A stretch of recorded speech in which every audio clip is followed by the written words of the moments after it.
ஒரு நாள் பார்வதி தேவி குளிக்கச் செல்லும்போது தன் உடலில் இருந்த மஞ்சள் கலவையால் ஒரு அழகான சிறுவன் உருவத்தை உருவாக்கினார். அந்த உருவத்திற்கு உயிர் கொடுத்து தன் மகனாக வளர்த்தார். அவனே விநாயகர். நான் குளித்து வருகிறேன், யாரையும் உள்ளே அனுமதிக்காதே என்று கட்டளையிட்டு தேவியார் சென்றார். வாசலில் விழிப்புடன் நின்றார் விநாயகர்.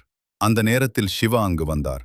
ஆனால் தன் தந்தை என்பதை அறியாத விநாயகர் அவரையும் உள்ளே செல்ல அனுமதிக்கவில்லை. இதனால் சிவபெருமான் கடும் கோபம் கொண்டு தன் சூலாயுதத்தால் விநாயகரின் தலையை வெட்டினார். இதை கண்ட பார்வதி தேவியார் பேரகோபத்தில் மூழ்கினார். உலகமே அழியும் நிலை ஏற்பட்டது.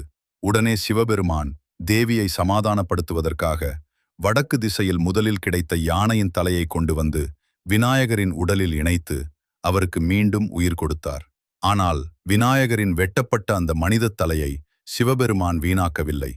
அதை எடுத்துக்கொண்டு பாதாள உலகத்தின் நுழைவாயிலாக கருதப்படும் பாத்தல் புவனேஸ்வர் கேவ் டெம்பிள் என்ற புனித குகையில் வைத்து அருளினார் என்று நம்பப்படுகிறது. காலப்போக்கில் அந்த தெய்வீக தலை கல்லாகி சிலையாக மாறியது. இன்றும் அந்த குகையில் அது இருப்பதாக பக்தர்கள் நம்புகின்றனர். முக்கோடி தேவர்களே அதை பாதுகாக்கிறார்கள் என்றும் கூறப்படுகிறது.